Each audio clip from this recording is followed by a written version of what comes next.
Good morning po. Yan, happy Saturday po sa atin lahat, mga kuya at mga ate. Yan, at siyempre sa lahat po ng ating mga kaibigan, mga friends, mga kamag-anak, kapamilya at kapuso. Yan. Nandito po kami ngayon sa Valenzuela City, dito sa San Simon Dalandan, Valenzuela City. Yan. Magkakaroon pa po tayo ng community service sa ating mga kababayan, mga anak nila na may mga syndrome. Yan. At ito po ngayon ang sitwasyon ng aming pagdating. Nagpe-prepare po ng mga upuan at table. Buti na lang na kami ng barangay na at nagpahiram na sila ng upuan at table. Yan, mayroon na pong 3 table na naandito. Yan. Pinahiram na po ng mga kapitbahay din. Yata yung isa sa po na nag-organize nito na taga Valenzuela, si Ma'am Rudy. Yan, siya po na talagang ang aga na nandito na nadatnan namin. Yan, nandito na rin po yung ibang mga may syndrome. Yan, pakita ko po sa inyo. Yan. Yan. Kasama rin po si Ma'am Rudy sa may syndrome na bibigyan natin ng pamaskong handog. Yan. Yan.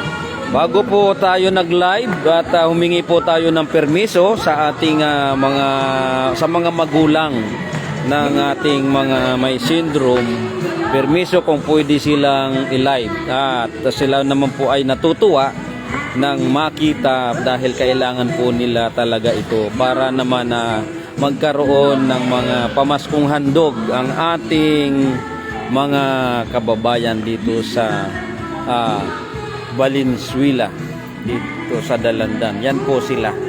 Yan po yung ating mga babies na mayroong bibigyan natin ng community service ng Eastern Rizal Region 4. Kasama ang mga club. Yan, katulad po namin ng Grand Villamor Eagles Club. Yan, ito po si Ma'am Rodelyn. Ma'am Rodelyn, kumusta po? Konting pahapyaw lang. Pag kumusta sa iyo, Merry Christmas. Yan. At ito ay nagpe-prepare po sa ating mga kuya at mga ate na bumibiyahe. Mag-ingat po tayo. Yan. Ito po ang kaganapan ngayon. Salamat, mayroon na kaming table, pero medyo kulang pa ito. At baka kulangin pa rin yung upuan. Yan.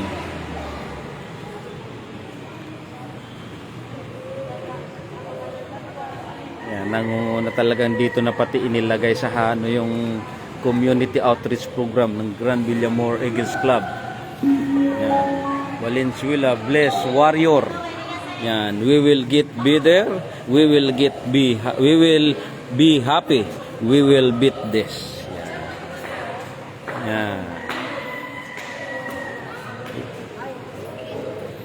Yan. Buti na lang masisipag yung ating mga applicant at inayos kaagad yung area. Yan. At may lumapit sa amin dito na kapitbahay. Mayroon daw silang table na pwedeng hiramin, kaya nahiram po natin.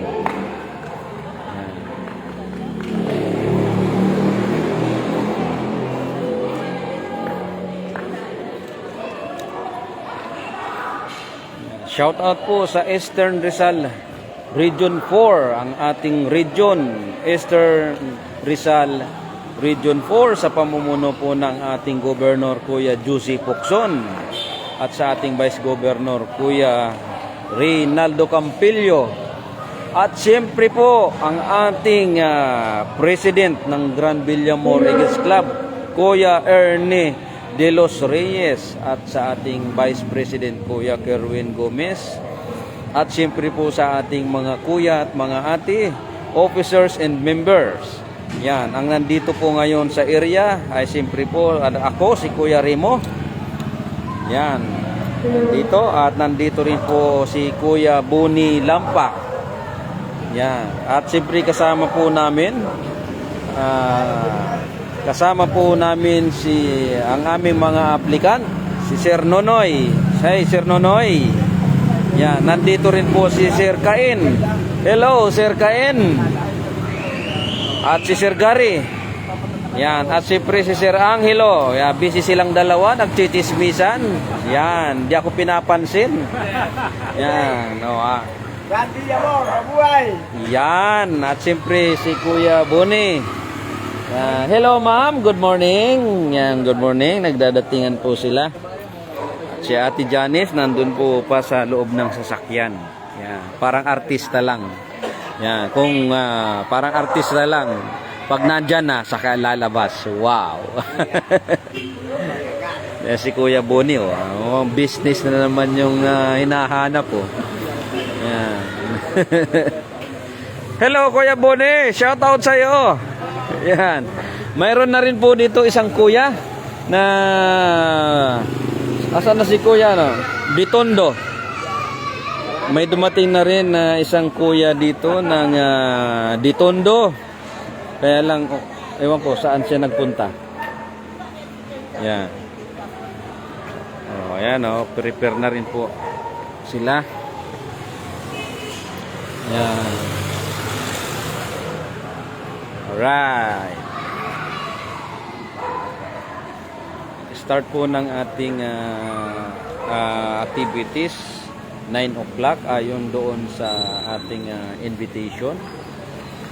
Yan. Kaya yung mga kuya at mga ate, yung mga clubs na darating, mag-ingat po tayo sa biyahe. Maraming salamat po sa inyo at Merry Christmas po sa atin lahat. Yan. Mabuhay ang Aguila, mabuhay ang Eastern Rizal Region 4, mabuhay ang Grand Villamor Eagles Club, at mabuhay ang Grand Katipuneros, siyempre sa ating Region Secretary, President ng Grand Katipuneros, Kuya Limor Protasio, at sa kanyang mga officers and members. Mabuhay po tayong lahat. Alright, mga kasaludo, I love you all. Alright.